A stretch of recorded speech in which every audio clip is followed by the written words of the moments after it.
The United States citizens are not to be trusted, but Putin is, according to this White House. The United States kept in the dark. American citizens not told that President Biden was heading to Ukraine. But, of course, he picked up the phone and called Vladimir Putin and said, hey, I'm coming. This is what I'm going to be doing. I don't know if that tells you anything, but it sure tells me a whole lot of who can be trusted, according to the United States White House, and who can't be.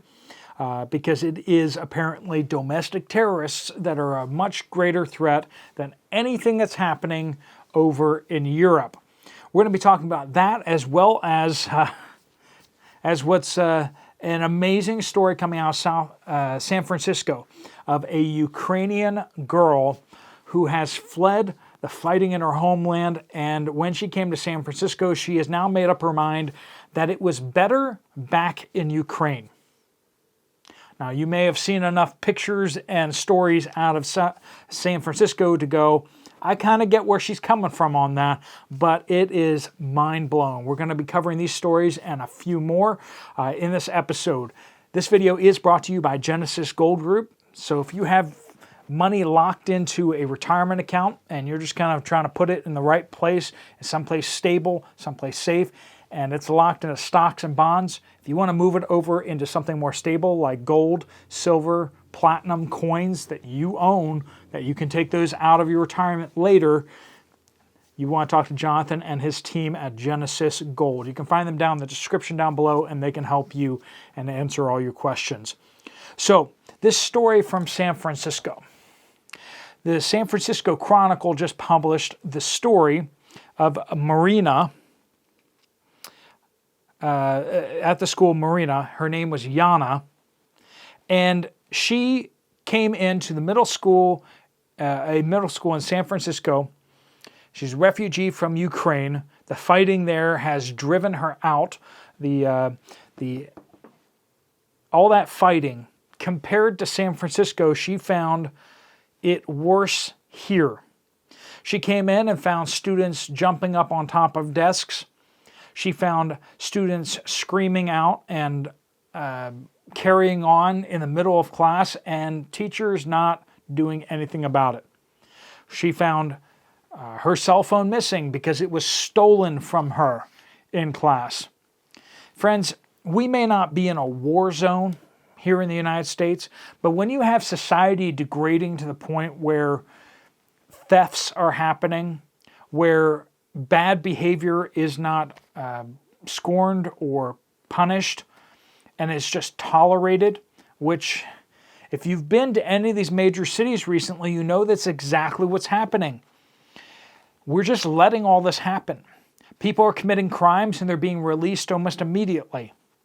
People commit murder and they're released almost immediately. If you speak out against the government, if you have something to say about corruption, you will get locked away and the key will be thrown away. You will not get bail. Commit murder, commit violent, hostile actions and crimes, and you will probably get out without bail. And that's what we're seeing across the country. And Yana is seeing that. And she realized that even though her country was in conflict, at least there was the societal glue holding things together. They've complained about these things and sought to transfer her to another school. But of course, that's not allowed because the teachers' unions can't allow people to be transferred from failing schools to good schools because that will give people options and freedom. Freedom is the antithesis, it's the opposite of all these things that are being forced on our plate. You must have all your freedoms stripped away from you so that you will be fully locked into the system. Is it any wonder that a 13-year-old refugee in San Francisco is saying, I want to go home. I want to go home where people respect each other, where there's this thing called integrity, honor, and genuine affection. In Ukraine, at least they're proud to be Ukrainians. in the United States, not proud to be Americans, apparently. At least in San Francisco, they're not. Can you love being in a country that even its own citizens do not love? That's a thought. That's a food for thought. Speaking of citizens that don't love their country, President Biden, in his surprise trip to Ukraine, picked up the phone and gave Vladimir Putin a call. Make sure that his plane doesn't get shot down, so he pleaded with Russia to not shoot down his plane, apparently. And American citizens can't be told, can't get out there what's going on there, but apparently Russia can be. We get told so much of what's going on there, and the United States is locking up money, war crime, seizing citizens, Russian citizens' assets. If you take civilians' assets, that is a war crime. If there's no war purpose to it, you can't just go out and take Russian oligarchs' yachts. You can't take their houses. You can't take stuff like that. Well, we all kind of understand why you'd want to. But the simple fact is that we've been looting and stealing from private citizens, which is a war crime, and we're not even in a war. The United States is just attacking random citizens out there, civilians out there from other countries, and taking their stuff without recourse. And then we have the audacity to enter into a conflict zone, a battle zone, and say, don't shoot down our Air Force jet. Right? What's the president's plane called again? Air Force One. A military jet entering into a combat zone with probably fighter escorts or whatever, and demanding that one of the parties at war not shoot down a legitimate target in the combat space. Meanwhile, we're off committing war crimes when we're not even a part of the war. The absurdity is just so rich, so beyond the pale. $200 billion of aid has gone in from the United States, not from all the other countries, just the United States now. $200 billion.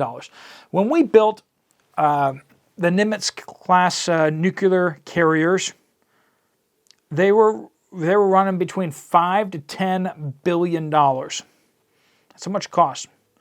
So I know there's inflation and all that kind of stuff, but basically we've given the equivalent of 20 nuclear-powered aircraft carriers worth of stuff. 20 nuclear-powered aircraft carriers. That's bigger. That's twice as big as the U.S. fleet. We've given twice as many nuclear-powered aircraft carriers worth of stuff to Eastern Europe than we have in our United States fleet. If that boggles your mind, if you're just like, I don't even understand how it's possible, that's exactly what's happening right now. That's how much support. We are absolutely a combatant. I don't see how you can get around the simple fact, and to think that Bear Country over there doesn't see it. To think that they don't see that we are a combatant. They will not forget. They didn't forget what we did in Afghanistan when they were invading. They didn't forget that. Believe me. They knew exactly what we were doing, and they remembered. And they're going to remember what we're doing today. Now, I'm not saying that they're the right ones on the block. I'm not saying it at all. I sit on this side of the pond, And this is the greatest country in the world still. It's not as great as it used to be, but it's still better than anything out there, mostly because all the other alternatives have gotten even worse. So what can you do about it? All you can really do is realize that we're not the white knight that we used to think we were. We're not. Were we ever? I don't know.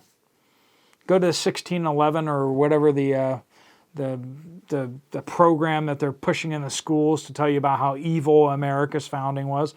I don't know, but it sure is evil now. You look at what we did to ourselves in Vietnam. You look at what we did with the Lusitania. I mean, we had the Lusitania jam-packed full of weapons that were heading to Europe. I mean, it was a legitimate military target. Of course, we never sold it that way. It was a passenger liner. Of course, it was stuffed to the gills with U.S. weapons, but we don't want to talk about that. Again and again, we see that we're not as innocent as we like to think we are. And once again, we're seeing that in real time over there in Eastern Europe, that we're not as innocent as we would like to think, and we're not as good as we would like to think either. The fact that Ukrainian refugees in the United States want to go back because it's worse here. Sure, we're talking about San Francisco, and I can understand that. What if she had come to Baltimore? What happens if she had come to Detroit or Chicago? Probably would have been the same story. Probably would have wanted to go back there too. Friends, we need to take a serious look at the morality of our country, who we are as a country, and we need to think about changing. And that takes each of us looking inward and accepting the change that needs to happen in our own lives, and trying to be that change in our community. All right, folks, if you found this video to be useful, helpful, you might want to check out another video from me over here. I'll see you over there, or I'll see you later. Steve Poplar out.